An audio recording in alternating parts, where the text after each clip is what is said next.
তুমি চুপ করে শুয়ে থাকো। এই বলে শ্বশুর মলম এনে মালিশ করে দিচ্ছিল। আমি তখনও গামছা পরে আছি। এরপর শ্বশুর একটা ভ্যাজলিনের কোমটো নিয়ে আসলো। আমি ইতস্তত হবার ভান করে বললাম, ইস, এ কি হলো?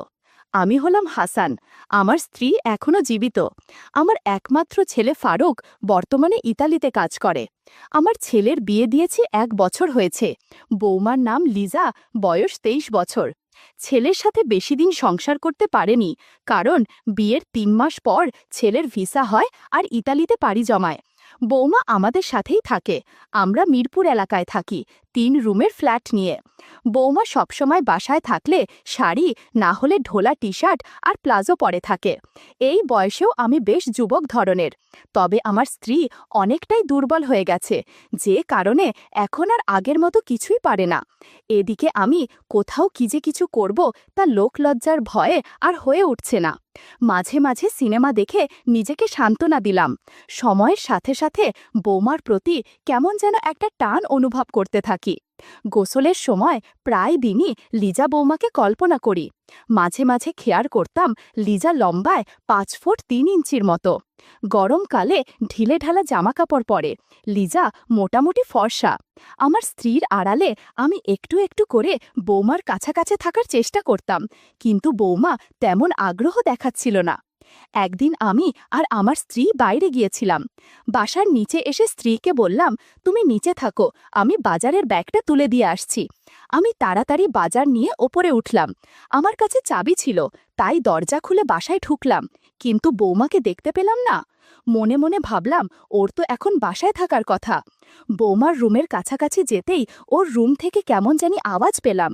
রুমের দরজার কাছে গিয়ে দেখি দরজা একটু খোলা। সামান্য উকি দিতেই দেখি বৌমা সিনেমা দেখছে। বিছানার ওপর দেয়ালে হেলান দিয়ে বসা, ডান পাশে একটা শসা আর একটা ভ্যাজলিনের কৌটা। একটু পর সিনেমা দেখতে দেখতে কি যেন করতে শুরু করলো। বন্ধুরা, ইউটিউবের কড়া নিয়মের কারণে কিছু ঘটনা সরাসরি বলা যাচ্ছে না। তোমরা কমেন্টে দেয়া লিংক থেকে আমার ওয়েবসাইট ভিজিট করো, সেখানে একদম মনের মতো গল্প দেয়া আছে, যেগুলো ইউটিউবে পাওয়া যায় না। বৌমার কার্যকলাপ দেখে আমার মনে আনন্দে ভরে গেল। সে কি শব্দ সারা ঘরে! আমি কোনোভাবেই নিজেকে সংযত করতে পারছিলাম না। ওদিকে আমার স্ত্রীর ওপরে উঠে আসছে আওয়াজ পাচ্ছি, তাই দ্রুত আমি বাসার থেকে বের হয় কলিং বেল দিলাম। একটু পর বৌমা দরজা খুলল। দেখলাম লিজা অনেকটাই ঘেমে গেছে আর মুখ একটু লাল হয়ে আছে। আমি আর ওর শাশুড়ি ঘরে ঢুকলাম। মনে মনে ভাবলাম, ইস, বেচারিকে ডিস্টার্ব করলাম। একটু পর জিজ্ঞাসা করলাম, কি ব্যাপার বৌমা, তুমি কোনো কাজ করছিলে নাকি? বৌমা বলল, না বাবা, আসলে একটু গরম পড়েছে তো, তাই। আমি বললাম, কোনো সাহায্য লাগলে আমাকে বলো, আমি সবসময় আছি তোমার পাশে। এই বলে আমার ঘরে চলে গেলাম। ওরা দুজন রান্নাঘরের দিকে গেল। আমার তো মনে এখন অনেক আনন্দ হচ্ছে। কিভাবে কি করব তাই চিন্তা করছিলাম। পরের দিন সকালে উঠলাম, খবরের কাগজটা নিয়ে দেখি বৌমা রান্নাঘরে রুটি বানাচ্ছে। কেউ অফিসে যায় না, তাই কোনো তাড়াও নেই। আজকে বৌমা একটা গেরুয়া কালোর স্লিভলেস ব্লাউজে পরেছে, সাথে কালো রঙের শাড়ি। আমি রান্নাঘরে গেলাম, চোখ ছোট করে, যেন ও মনে করে যে চশমা না থাকায় আমি দেখতে পাচ্ছি না। রান্নাঘরে ঢুকে লিজার সাথে ধাক্কা লাগালো। ও হচকিয়ে পিছে তাকালো। আমি বললাম, রুকসানা, কি করছো তুমি? বৌমা কোনো মতে ঘুরে বলল, বাবা, আমি লিজা, এই তো রুটি বানাই, মা এখনো ঘুমাচ্ছেন। আমি বললাম, ও আচ্ছা, আমি ভাবলাম তোমার শাশুড়ি। আমার চশমাটা কোথায় আছে, একটু এনে দাও তো বৌমা। বৌমা বলল, চশমা তো আপনার গলায় ঝোলানো বাবা। আমি বললাম, হায় রে, দেখেছ, আর আমি সব জায়গায় খুঁজছি। চশমাটা পরে রান্নাঘর থেকে লিভিং রুমে টিভি ছেড়ে দিয়ে বৌমার কথা ভাবছি। নিজের মধ্যে কেমন যেন অনুভূতি কাজ করছিল। গোসল করার সময় বৌমার কথা কল্পনা করে কিছু স্যাম্পে ফেললাম। গোসল সেরে বের হয়ে একটা পরিকল্পনা মাথায় এলো। আমি বের হয়েই লিভিং রুমে সোফাতে বসলাম। এমনভাবে বসলাম যেন বৌমা সহজে জাদুর লাঠি খেয়াল করতে পারে। একটু পর লিভিং রুমে এসে খেয়াল করলো, কিন্তু না দেখার ভান করে চলে গেল। বিষয়টা আমার বেশ ভালো লাগছিল। একটু পর বৌমা বাথরুমে কাপড় ধুতে গেল, আমিও গেলাম পিছে পিছে। যাওয়ার আগে রুমে উঁকি দিয়ে দেখলাম রুকসানা রুমে শুয়ে আছে। আমি একটা চেয়ার নিয়ে বাথরুমের দরজার সামনে বসলাম। বৌমা কাপড় ধুচ্ছে আর আমাকে দেখে বলল, বাবা, আপনি এইখানে কি করছেন? আমি বললাম, না, হয়েছে কি, তোমার সাথে তো কথা হয় না, তাই ভাবলাম একটু কথা বলি। আমার ছেলে কি তোমাকে ফোন দেয়, কথা হয়? বৌমা বলল, জি বাবা, হয়। ও নাকি ভালোই আছে, সামনের মাসে টাকা পাঠাবে। কথা শেষ হতেই আওয়াজ পেলাম রুকসানার রুম থেকে বেরোচ্ছে। তাই আমি উঠে বললাম, ঠিক আছে লিজা, পরে কথা হবে বলে উঠে গেলাম। বৌমা কাপড় কেচে গোসল করে নিল। এরপর আমরা সবাই একসাথে দুপুরের খাবার খেলাম। তখন বাজে 2টা কি 3টে। খাবার পর একটু ঘুমালাম। ঘুম ভাঙল 5টার দিকে। উঠে মুখ ধুয়ে দেখি বৌমা একটা কালো ম্যাক্সি পরে রান্নাঘরে কি যেন ভাজছে। এই সুযোগে আমি সকালের মতো চশমা খুলে রান্নাঘরে গেলাম। বাম হাত দিয়ে বাতাবি লেবু ধরে বললাম, কি ভাজছ রুকসানা? বৌমা একটু চমকে গিয়ে বলল, আমি লিজা বাবা, একটু পাকোড়া ভাজছি, শাশুড়িমা রুমে আছে। আমি বললাম, ও আচ্ছা, সরি, আসলে চশমা ছাড়া কিছুই বুঝতে পারি না। এই বলে আমি চলে এলাম রুমে। একটু পর ডাক দিল যে সব নাস্তা টেবিলে দেওয়া হয়েছে। আমি আর ওর শাশুড়ি গেলাম ডাইনিং টেবিলে। আমরা সবাই একসাথে খাবার খেয়ে নিলাম। এরপর আমি উঠে লিভিং রুমে গিয়ে টিভিটা ছাড়লাম আর বৌমাকে বললাম 1 কাপ চা দিতে। কিছুক্ষণ পর বৌমা চা নিয়ে আসলো। ভাবলাম এইবার জাদুর লাঠি আর আড়ালে রাখা যাবে না, সরাসরি দেখাতে হবে। লিজা যখনই চা দিতে এলো তখন ফ্যানের বাতাসে লুঙ্গি উড়ছিল। বৌমা আমার হাতে কাপ দিয়ে আমার দিকে কিছুক্ষণ তাকিয়ে রইল। আমি তখন ইতস্তত হবার ভান করে বললাম, ইস, এ কি হলো? এমন পরিস্থিতিতে বৌমা একটু অস্বস্তিতে পড়ে গেল আর দ্রুত সেখান থেকে চলে গেল। একটু পর রান্নাঘরের দরজার পাশে বাড়িয়ে আমার দিকে উঁকি দিল আর একটা মোচকি হাসি দিয়ে চলে গেল। আমিও একটু অবাক হলাম ওর কাজ দেখে। মনে হয় সবুজ সংকেত পেয়েছি। পরের দিন সকালে উঠে দেখি ঘড়িতে 8:30 বাজছে। তাড়াতাড়ি মুখ ধুয়ে পেপার এনে রান্নাঘরের দিকে গেলাম। দেখলাম বৌমা কালকের শাড়ি ব্লাউজ পরে আছে। আমি সোজা রান্নাঘরে ঢুকে বললাম, বৌমা, কি করছো? ও ঘুরে আঁচল দিয়ে মুখের ঘাম মুছতে মুছতে বলল, বাবা, সকালের নাস্তা বানাচ্ছি। এই বলে নিচের দিকে এক পলক তাকিয়ে একটা হাসি দিয়ে বলল, মা উঠেনি বাবা? আমিও, না, এখনো উঠেনি, তুমি চাইলে উঠাতে পারো। বৌমা বলল, মানে? আমি বললাম, না কিছু না, আমাকে 1 কাপ চা করে দিবে? আমি লিভিং রুমে বসছি, তুমি চা নিয়ে এসো বলেই লিভিং রুমে গিয়ে টিভিটা হালকা শব্দ দিয়ে খবর চালু করলাম। গতদিনের মতো আজকেও একটি ঘটনা ঘটালাম। মনে হচ্ছে ধীরে ধীরে কাজ হবে। নাস্তা শেষ করে আমি উঠে রুমে গিয়ে টিভিটা চালালাম। হঠাৎ লিজার শাশুড়ি এসে বলল, বাজারে তো কিছুই নাই, একটু গিয়ে নিয়ে এসো। আমি ব্যাগটা নিয়ে নিচে নামলাম। রাস্তায় এক বয়স্ক রিকশাওয়ালা দাঁড়িয়েছিল। চেহারায় শান্ত একটা ভাব। বয়স হবে 40-45-এর মতো। নাম বলল জোসেম। ওর রিকশায় চড়ে বাজারে চলে গেলাম। বাজার করতে করতে সময় লেগে গেল 1.5 ঘন্টা মতো। সব কেনাকাটা করে বাড়ি ফিরলাম। উপরে উঠে কলিং বেল দিলাম। বৌমা দরজা খুলে দিল। একটু ক্লান্ত দেখাচ্ছিল ওকে। আমি ঢুকতে ঢুকতে বললাম, তোমার শাশুড়ি কই? ও হেসে বলল, পাশের বাসায় গেছে। আমি বাজারের ব্যাগ রান্নাঘরে রেখে বসে পড়লাম মেঝেতে। বৌমা উবু হয়ে বসে ব্যাগ খুলে একে একে সব বাজার বের করছে। আমি চুপচাপ তাকিয়ে দেখছিলাম। এমন সময় গাছের ডাবের দিকে খেয়াল করলাম। দারুণ সুস্বাদু হবে। বৌমা বলল, বাবা, আপনি বসেন, আমি পানি এনে দিচ্ছি। আমি মৃদু হেসে বললাম, এখন খাবো না বৌমা। ও কিছু না বলে নিচু হয়ে আবার বাজার গোছাতে লাগলো। আমি নীরব হয়ে শুধু তাকিয়েছিলাম। ঠিক তখনই বাইরে থেকে দরজায় শব্দ হলো, রুকসানা ফিরেছে। আমি একটু অপ্রস্তুত হয়ে চেয়ার টেনে উঠে দাঁড়ালাম। বৌমা তাড়াতাড়ি সব ঠিক করে নিয়ে স্বাভাবিক হয়ে গেল, যেন কিছুই হয়নি। রুকসানা এসে বলল, আজকেও বান্ধবীদের বাড়িতে ঘুরতে যাবে। আমি ভাবলাম, আরে ব্যাস, এই তো মক্ষম সুযোগ। দুপুরের দিকে রুকসানা বেরোলো। আমি লিভিং রুমে বসে টিভি দেখছি। ওদিকে বৌমা বলল, আমি বাথরুমে গোসল করতে যাচ্ছি। গোসল করতে করতে পা স্লিপ করে আমি পড়ে গেলাম। আমার পায়ে অল্প একটু ব্যথা লাগলো। ব্যথাটা খুব একটা বেশি ছিল না।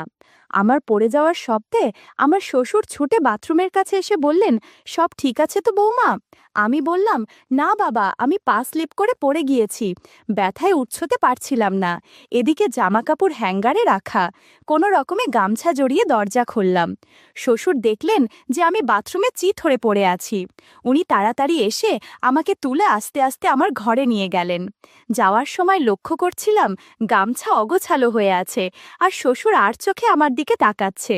ঘরে নেয়ার পর জিজ্ঞেস করলেন, কোথায় ব্যথা লেগেছে? আমি বললাম, আমার খুব একটা লাগেনি, আর আমি এখন ঠিক আছি। উনি আবার জিজ্ঞেস করলেন। আমি খানিকক্ষণ চুপ থাকার পর বললাম, বাবা, আমার পা আর কোমরে ব্যথা লেগেছে। আমার কথা শুনে শ্বশুর বলল, দাঁড়, তোমার প্রাথমিক চিকিৎসা করাতে হবে। আমি মলম দিয়ে দিচ্ছি, তাতে ব্যথা কমে যাবে। তুমি চুপ করে শুয়ে থাকো। এই বলে শ্বশুর মলম এনে মালিশ করে দিচ্ছিল। আমি তখনও গামছা পরে আছি। শ্বশুর আস্তে আস্তে চিকিৎসা শুরু করল। আমি শুধু বলছিলাম, ইস, ব্যথা লাগছে, আস্তে চিকিৎসা করুন বাবা। এরপর শ্বশুর একটা ভ্যাসলিনের কৌটো নিয়ে আসলো। তারপর আবার চিকিৎসা শুরু করলো। ঘণ্টা খানেক পর আমার একটু সুস্থ লাগছিল। শ্বশুর বলল, আমার ছেলে বাড়িতে থাকলে তোমার এত কষ্ট হতো না। তবে আমার ছেলের পরিবর্তে আমি তোমার কষ্ট দূর করে দিচ্ছি। কিছুক্ষণ পর শ্বশুর আব্বা আমাকে আশীর্বাদ করলেন আর সব শেষে প্রসাদ দিলেন। আমি বললাম, আপনার তুলনা হয় না শ্বশুর আব্বা। আপনি আরেকটা কাজ করে দিন, ওই আলমারি থেকে আমাকে একটা ম্যাক্সি নামিয়ে দিন। সেই কখন থেকে গামছা পরে আছি। শ্বশুর আব্বা একটা ম্যাক্সি দিয়ে নিজের ঘরে চলে গেল, আর আমি ফ্রেশ হয়ে বিশ্রাম নিলাম। সন্ধ্যার আগে শাশুড়ি মা এলো। আমার রুমে এসে বলল, তোমার জামাই মানে আমার ছেলে কিছু টাকা আর একটা ফোন পাঠাইছে বাড্ডায় এক লোকের কাছে, তুমি গিয়ে নিয়ে এসো। আমি অবাক হয়ে বললাম, একটু পরে তো সন্ধ্যা গেলে যাবে। এমন সময় শ্বশুর আব্বা আমার ঘরে এসে বলল, আমি যাব ওর সাথে, তাহলে তো সমস্যা হবে না। কথাটা শুনে আমি মুচকি হাসি দিলাম। আবার মনে হয় বুড়ো কিছু মতলব পাকাচ্ছে। আমি একটু তাড়াহুড়ো করে তৈরি হলাম। সাদা হাতাকাটা ব্লাউজ, গোলাপি শাড়ি, চুল বাঁধা। আমি আর শ্বশুর নিচে এসে দেখি জসিম কাকা রিকশা নিয়ে দাঁড়িয়ে আছে। ওদিকে আকাশটাও কেমন মেঘমেঘ করছে। বৃষ্টি নামার আগে আমরা বেরিয়ে পড়লাম। বাড্ডায় পৌঁছতে বেশিক্ষণ লাগলো না। যার কাছ থেকে জিনিস নেওয়ার ছিল খুব ভদ্র মানুষ, ফোনটা দিয়ে দিলেন। এরপর এটিএম থেকে টাকা তুলে আবার রওনা দিলাম। সব কাজ শেষ করতে প্রায় 1 ঘন্টা লেগে গেল। রিকশায় উঠে পড়তেই টিপ টিপ করে বৃষ্টি নামল। আমার মন কেমন যেন অস্থির হয়ে আসছিল। একে বৃষ্টি, তার উপর এই দিকের রাস্তাটাও বেশি ভালো না, একদম ভাঙাচোরা রাস্তা। বৃষ্টির পানির কারণে রাস্তার খানাখন্দ বোঝা যাচ্ছে না। আচমকা রিকশা এক জায়গায় গর্তে পড়তেই আমরা দুজনেই একটু কেঁপে উঠলাম রিকশার ঝাঁকিতে। শ্বশুর সুযোগ বুঝে বলল, তুমি জাদুর লাঠি শক্ত করে ধরো, আমি গাছের ডাব ধরে রাখি। বৌমা বলল, ইস বাবা, কি করছেন, কেউ দেখলে ঝামেলায় পড়ে যাব। শ্বশুর বলল, কেউ দেখবে না বৌমা, তাছাড়া রিকশার পর্দার কারণে কিছুই বোঝা যাবে না, তুমি শুধু ওই দিকে মনোযোগ দাও। একটু পর বৃষ্টি আরও বেড়ে গেল, তাই জসিম কাকা রিকশা একপাশে রেখে একটা দোকানে আশ্রয় নিল। এদিকে আমি আর শ্বশুর রিকশার মধ্যে বসে আছি। প্রায় আধা ঘন্টার মতো শ্বশুর আব্বা গল্প করলেন, কিন্তু রিকশার মধ্যে খুব একটা সুবিধা পেলাম না। বৃষ্টি সামান্য কমার পর আমরা বাড়িতে চলে এলাম। বৃষ্টির কারণে জামা কাপড় কিছুটি ভিজে গিয়েছে। আমি দ্রুত বাথরুমে ঢোকে সব চেঞ্জ করে নিলাম। এরপর ব্লাউজ আর পেটিকোট ভালো করে বারান্দায় শুকাতে দিলাম। রাতে খাবার খাওয়ার সময় শাশুড়িমা বলল, পরশুদিন আমার ভাইয়ের ছেলের বিয়ে ঠিক হয়েছে, সেখানে দাওয়াত খেতে যেতে হবে।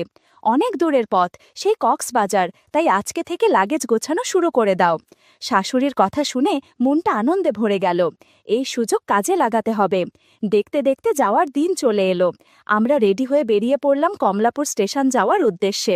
দীর্ঘ 9 ঘন্টা জার্নি করে আমরা বিয়ে বাড়িতে চলে এলাম। বিয়ে বাড়িতে পৌঁছিয়ে আমি আমার জামাকাপড় ছাড়বার জায়গা নেই, কারণ আরও কিছু আত্মীয় এসে পড়েছে। আমি শাশুড়িকে বিষয়টা বললাম। তখন শাশুড়ি বলল, আমি তো ভুলেই গেছি যে আমার ছোট ভাইয়ের ফ্ল্যাটের নিচতলায় আরও একটা ফ্ল্যাট খালি পড়ে আছে, আর তাতেও ঢালা বিছানা পাতা আছে। তুমি সেখানে গিয়ে ফ্রেশ হয়ে নাও। আমি তাড়াতাড়ি সেখানে চলে গেলাম। গিয়ে দেখি ফ্ল্যাটটা 2 বেডরুম ফ্ল্যাট, আর ফ্ল্যাটের সঙ্গে একটা ছোট্ট বালকানি আছে। বড় শোবার ঘরের সঙ্গে একটা সুন্দর বাথটাব দেওয়া বাথরুম অ্যাটাচড আছে। বাথরুমে গিজার লাগানো থাকায় গরম জল পাওয়া যাবে দেখে আমি খুশি হলাম।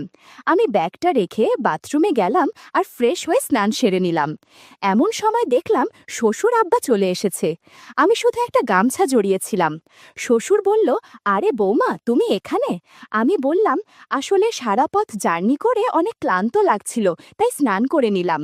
শ্বশুর বলল, তুমি এদিকে আসো, তেল মালিশ করে দিচ্ছি, তাহলে দেখবে ভালো লাগবে। আমি বললাম, হ্যাঁ বাবা, তাই করুন। শ্বশুর বলল, আগে এখানে উবু হয়ে বসো, আমি তেল নিয়ে আসি। কিছুক্ষণ পর শ্বশুর আব্বা আমার সেবা করতে শুরু করলেন। ফ্ল্যাট নিস্তব্ধ থাকায় কেমন যেন হাততালির শব্দ শোনা যাচ্ছে। শ্বশুর বলল, একটু অপেক্ষা করো, আমি টিভিতে গান ছেড়ে দিচ্ছি, তাহলে শব্দ বোঝা যাবে না। ঘণ্টাখানেক আশীর্বাদের পর শ্বশুর আমাকে প্রসাদ খেতে দিলেন আর বললেন, তোমার মঙ্গল হোক। বিয়েবাড়ির শুরুটা বেশ ভালোই হলো। শ্বশুর বলল, যতদিন না আমার ছেলে বাড়িতে আসছে ততদিন যে কোনো কিছু লাগলে আমাকে জানাবে, আমি জাদুর লাঠি নিয়ে তোমার সেবা যত্ন করব। আমি বললাম, আপনি এখন আমার শেষ ভরসা।